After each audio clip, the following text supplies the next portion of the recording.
패비 윤씨는 조선 제9대 왕 성종의 두 번째 왕비이며 제10대 왕 연산군의 친모입니다. 야사에 의하면 패비 윤씨는 마치 선녀와도 같고 등장하는 것만으로도 주위가 서늘해질 만큼 대단한 미녀였다고 합니다. 또한 그녀의 아들 연산군이 어머니의 얼굴이 보고 싶다고 하자 한 신하가 그러면 거울을 보십시오 라는 말을 한 적도 있다고 합니다. 패비 윤씨는 단종 3년인 1455년 윤기견과 고령신씨 사이에서 태어났으며 1473년 3월 19일 성종의 첫 후궁으로 간택되어 종입품 수기에 봉해졌습니다. 윤씨는 입궁 후 검소하고 온화한 태도로 성종의 총애를 받았으며 왕실의 큰 어른들이었던 3명의 대비 정의왕후, 안순왕후, 소혜왕후로부터 신뢰를 받았습니다. 그러던 중 몸이 약하던 공혜왕후가 세상을 떠나자 성종은 따로 중전을 간택하지 않고 성종 7년인 1476년 후궁인 수기 윤씨를 중전으로 책봉했습니다. 당시 성종에게는 정수경과 엄수기 등 총 4명의 후궁들이 있었는데 당시 가장 총애를 많이 받고 있었으며 임신 6개월로 후궁들 중 유일하게 임신 중이었던 윤씨가 왕비로 책봉된 것입니다.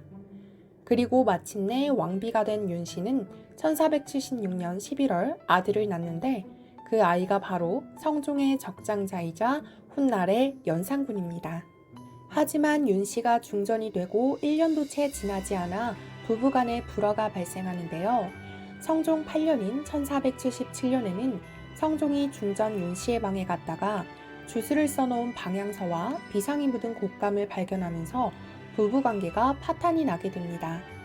격분한 성종은 중전 윤씨를 폐위하고자 했지만 원자가 있는데 그 친모인 중전의 폐위는 안 된다는 신하들의 간곡한 반대로 철회했습니다.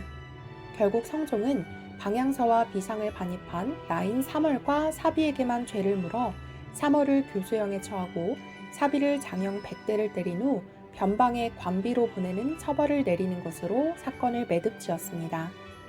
하지만 이 사건 이후로도 윤씨와 성종의 불화는 갈수록 심해지다가 회복할 수 없을 지경에 이르렀고 결국 성종 10년인 1479년 성종은 대부분 신하들의 만류와 반대에도 불구하고 중전 윤씨를 끝내 폐위합니다. 패비 윤씨 하면 가장 유명한 이야기가 바로 성종의 얼굴에 손톱으로 상처를 냈다는 설인데요. 이는 조선왕조실록에는 기록이 없으며 야사로만 전해지는 소문이라 진위 여부를 알 수 없고 정황상 가능성이 매우 희박합니다. 대신 조선왕조실록에서 성종과 인수대비 정의왕후가 각각 폐위의 이유를 밝히고 있습니다. 성종, 항상 나를 볼 때 일찍이 낯빛을 온화하게 하지 않았으며 혹은 나의 발자취를 찾아서 없애버리겠다고 말하였다. 인수대비, 지난해에는 중궁이 주상을 용렬한 무리라고까지 하였고 또 그 자취도 아울러 꺾고자 하므로 정의왕후, 주상에게 말하기를 그 눈을 빼고 발자취까지도 없애버리며 그 팔을 끊어버리고 싶다 하였으니 폐위 후 성종은 이쇠자를 보내 사약을 내렸고 윤씨는 폐위된 지 3년 만에 사사되었습니다. 많은 야사에서 불쌍한 패비 윤씨가 악독한 시어머니 인수대비에게 시달리다가 사사를 당했다고 묘사되는데요. 오히려 윤씨의 폐위와 사사는 남편 성종이 적극적으로 추진한 결과였습니다. 또한 야사에서 후궁들이 윤씨를 모함하여 죽게 만들었다는 이야기도 있지만 이 역시 근거가 있지 않습니다. 하지만 연산군은 이 이유를 들어 정수경과 엄수기를 죽이고 그 시신을 찢어 젓갈로 담갔습니다. 정사에 의하면 오히려 패비 윤씨가 정수경과 엄수기가 자신을 쫓아내려 한다는 언문투서를 만들었다가 성종에게 걸리는 바람에 조사 결과 자작극으로 밝혀지는 내용이 있습니다. 또한 패비 윤씨가 죽을 때 피를 토했고 자신의 피 묻은 적삼을 어머니 신씨에게 주며 후에 이것을 훗날 자신의 아들에게 전해달라 말을 남기고 친어머니의 존재를 모른 채 장성하여 즉위한 연산군이 이를 계기로 폭군이 되었다는 이야기가 정사처럼 여겨져 왔으나 이 또한 실록에는 자세한 기록이 없고 진위가 확인되지 않은 이야기입니다. 연산군을 다룬 각종 드라마 등에서 극적인 표현을 위해 반드시 쓰는 필수 장면이 되는 바람에 이것이 정사라는 인식이 바뀐 것입니다.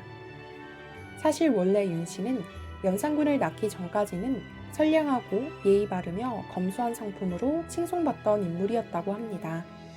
성종에게 총애를 받았을 뿐 아니라 우더른을 매우 공경하고 깍듯하게 대하여 대비들에게도 총애를 받았고 후궁들과도 사이가 좋았다고 합니다.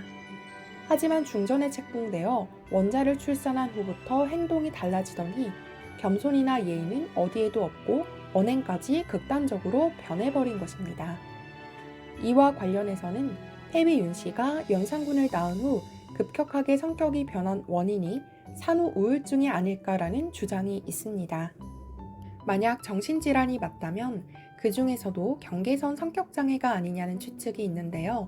감정기복이 심하고 충동적인 면, 사람을 해치겠다는 말을 달고 살며 성종에게 무도한 말을 퍼붓고 사람을 극도로 혐오하면서도 성종의 처소에 무례하게 무단 침입을 하는 등 극단적 언행으로 빚어지는 인간관계의 파탄과 심한 집착 등은 전부 경계선 성격장애 환자들이 보이는 대표적인 모습들입니다.